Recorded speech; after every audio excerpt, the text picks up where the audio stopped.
Supreme court ಅಂಗಳಕ್ಕೆ ಬಂದಿದೆ. Karnataka honey trap ಪ್ರಕರಣ ಸುಪ್ರೀಂ ಕೋರ್ಟ್ಗೆ ಸಾರ್ವಜನಿಕ ಹಿತಾಸಕ್ತಿಯ ಅರ್ಜಿ ಸಲ್ಲಿಕೆ ಆಗಿದೆ. ಇವತ್ತು ಅಥವಾ ನಾಳೆ ಅರ್ಜಿ ವಿಚಾರಣೆ ಕೈಗೆತ್ತಿಕೊಳ್ಳುವಂತ ಸಾಧ್ಯತೆ ಇದೆ.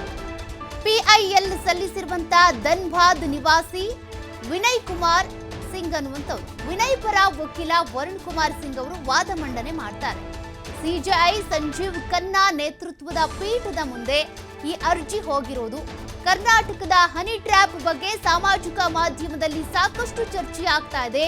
ನ್ಯಾಯಾಂಗ ವ್ಯವಸ್ಥೆಯಲ್ಲಿನ ಖ್ಯಾತಿ, ಸಾರ್ವಜನಿಕ ವಿಶ್ವಾಸ ಉಳಿಸುವ ನಿಟ್ಟಿನಲ್ಲಿ ಸುಪ್ರೀಂ ಕೋರ್ಟ್ ಮಧ್ಯ ಪ್ರವೇಶಿಸುವುದು ಅತ್ಯಗತ್ಯ ಅಂತ ಈ ಪಿಐಎಲ್ನಲ್ಲಿ ಉಲ್ಲೇಖ ಮಾಡಲಾಗಿದೆ.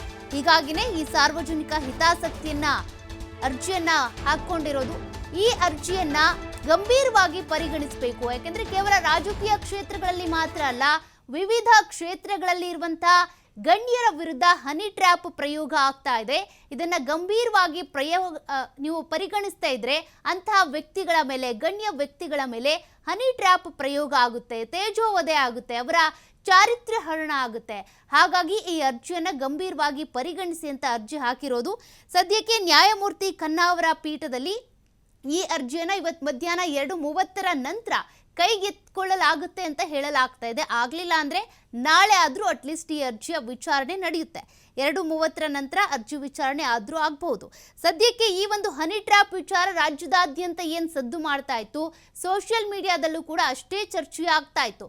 ಏನಿದು ಹನಿ ಟ್ರ್ಯಾಪ್, ಯಾತಕ್ಕಾಗಿ ಮಾಡ್ತಾರೆ, ರಾಜಕಾರಣಿಗಳು ತಮ್ಮ ಬೇಳೆ ಬೇಯಿಸ್ಕೊಳ್ಳೋದಕ್ಕೋಸ್ಕರ ಹನಿ ಟ್ರ್ಯಾಪ್ ಪ್ರಯೋಗ ಮಾಡ್ತಿದ್ದಾರಲ್ಲ, ಇದೆಲ್ಲದ್ರ ಬಗ್ಗೆ ಸಾಕಷ್ಟು ಪರ ವಿರೋಧ ಚರ್ಚೆಗಳಾಗ್ತಾ ಇತ್ತು. ಜೊತೆಗೆ ಹನಿ ಟ್ರ್ಯಾಪ್ ಮಾಡೋರು ಯಾರು, ಆ ಹನಿ ಟ್ರ್ಯಾಪ್ ಬಲಿಯಾಗೋರು ಯಾರು, ಇದೆಲ್ಲದೂ ಕೂಡ ಚರ್ಚೆ ಆಗ್ತಾ ಇತ್ತು. ಹೀಗಾಗಿ ಇದೊಂದು ಚಾರಿತ್ರ್ಯ ಹರಣ ಮಾಡುವಂತ ಪ್ರಯೋಗ, ವಾಮ ಮಾರ್ಗ ಇದು.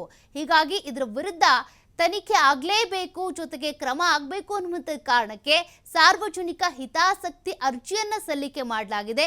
ಆ ಸಾರ್ವಜನಿಕ ಹಿತಾಸಕ್ತಿ ಅರ್ಜಿ ಇವತ್ತು ಮಧ್ಯಾಹ್ನ ಅಥವಾ ನಾಳೆ ವಿಚಾರಣೆಗೆ ಬರಲಿದೆ. ಆ ಸಂದರ್ಭದಲ್ಲಿ ಪೀಠ ಏನ್ ಹೇಳುತ್ತೆ ಅನ್ನೋದನ್ನ ನೋಡಬೇಕಿದೆ. ನ್ಯಾಯಮೂರ್ತಿ ಖನ್ನಾ ಅವರ ಪೀಠದ ನೇತೃತ್ವದಲ್ಲಿ ವಿಚಾರಣೆ ಆಗುತ್ತೆ. ಈಗಾಗಲೇ ಸಾರ್ವಜನಿಕ ಹಿತಾಸಕ್ತಿ ಅರ್ಜಿ ಸಲ್ಲಿಸಿರುವವರ ಪರ ವಕೀಲರು ಕೂಡ ಇದ್ದಾರೆ. ಅವ್ರು ಏನು ವಾದ ಮಂಡನೆ ಮಾಡ್ತಾರೆ, ಯಾವ ರೀತಿಯಾಗಿ ಈ ಕೇಸಿಗೆ ಸಂಬಂಧಪಟ್ಟಂತೆ ಸುಪ್ರೀಂ ಕೋರ್ಟ್ ಏನಾದರೂ ಒಂದು ಶಾಶ್ವತವಾದಂಥ ಪರಿಹಾರವನ್ನು ಕೊಡುತ್ತಾ, ಏನು ಕಾಯ್ದೆ ಇದೆ ಅದನ್ನು ಮತ್ತಷ್ಟು ಬಲಗೊಳಿಸುವಂಥ ನಿರ್ಧಾರ ಏನಾದರೂ ಹೊರಗೆ ಬರುತ್ತಾ, ಅದನ್ನು ನೋಡಬೇಕಿದೆ. ಇವರ ಪರ ವಿನಯ್ ಕುಮಾರ್ ಸಿಂಗ್ ಅನ್ನುವಂಥವರು ಈ ಪಿಐಎಲ್ ಅನ್ನ ಹಾಕೊಂಡಿರೋದು, ಸಾರ್ವಜನಿಕ ಹಿತಾಸಕ್ತಿ ಅರ್ಜಿಯನ್ನ. ಇವರ ಪರವಾಗಿ ವರುಣ್ ಕುಮಾರ್ ಸಿಂಗ್ ವಕೀಲರೇನಿದ್ದಾರೆ ಅವರು ವಾದವನ್ನ ಮಂಡಿಸ್ತಾರೆ. ಸಿಜೆಐ ಸಂಜೀವ್ ಖನ್ನಾ ಅವರ ನೇತೃತ್ವದ ಪೀಠದ ಮುಂದೆ ಈ ಅರ್ಜಿ ಹೋಗಿರೋದೀಗ ಕರ್ನಾಟಕದ ಹನಿ ಟ್ರ್ಯಾಪ್ ವಿಚಾರ ಏನಿದೆ ಈಗ ಸುಪ್ರೀಂ ಕೋರ್ಟ್ ಅಂಗಳಕ್ಕೆ ಹೋಗಿ ತಲುಪಿದೆ. ಅಲ್ಲಿ ಏನಾಗುತ್ತೆ, ಯಾವ ರೀತಿ ವಿಚಾರಣೆ ಆಗುತ್ತೆ, ಇವೆಲ್ಲ ಕೇಸ್ಗಳ ಬಗ್ಗೆ ಕೂಡ ಉಲ್ಲೇಖ ಆಗುತ್ತಾ, ಅದೆಲ್ಲದನ್ನೂ ಕಾದು ನೋಡಬೇಕಿದೆ. ರಾಜ್ಯ ಸರ್ಕಾರ ಮುಜುಗರ ಆಗುತ್ತೆ ಅಂತ ಈ ಕೇಸನ್ನ ಹಂಗಂಗೆ ಬಿಡ್ತಾ ಇದೆ. ಈಗಾಗಲೇ ವರಿಷ್ಠರು ಕೂಡ, ಕಾಂಗ್ರೆಸ್ನ ವರಿಷ್ಠರು ಈ ಒಂದು ವಿಚಾರಕ್ಕೆ ಸಂಬಂಧಪಟ್ಟಂತೆ ಚರ್ಚೆಯಲ್ಲೇ ಇದ್ದಾರೆ. ಅದ್ರ ಮುನ್ನವೇ ಈಗ ಬಹಳ ವೇಗವಾಗಿ ಸುಪ್ರೀಂ ಕೋರ್ಟ್ ಅಂಗಳಕ್ಕೆ ಈ ಒಂದು ಅರ್ಜಿ ಹೋಗಿ ತಲುಪಿದೆ. ಹನಿ ಟ್ರ್ಯಾಪ್ಗೆ ನೀವು ಒಂದು ಅಂತ್ಯವನ್ನ ಹಾಡಲೇಬೇಕು, ಶಾಶ್ವತವಾದಂಥ ಪರಿಹಾರ ಸಿಗಬೇಕಿದಕ್ಕೆ ಅಂತ.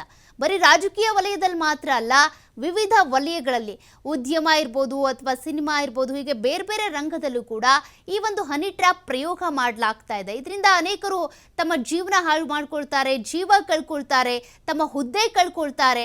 ಈ ಹನಿ ಟ್ರ್ಯಾಪ್ ಅನ್ನೋದು ಫಸ್ಟ್ ಆಫ್ ಆಲ್ ನಡಿಲೇಬಾರ್ದು. ಅದನ್ನು ಹೇಗಾದರೂ ಮಾಡಿ ಬುಡ ಸಮೇತ ಕಿತ್ತಾಕಬೇಕು ಅನ್ನುವಂಥ ನಿಟ್ಟಿನಲ್ಲಿ ಸಾರ್ವಜನಿಕ ಹಿತಾಸಕ್ತಿ ಈಗ ಸುಪ್ರೀಂ ಕೋರ್ಟ್ ಅಂಗಳಕ್ಕೆ ಹೋಗಿದೆ.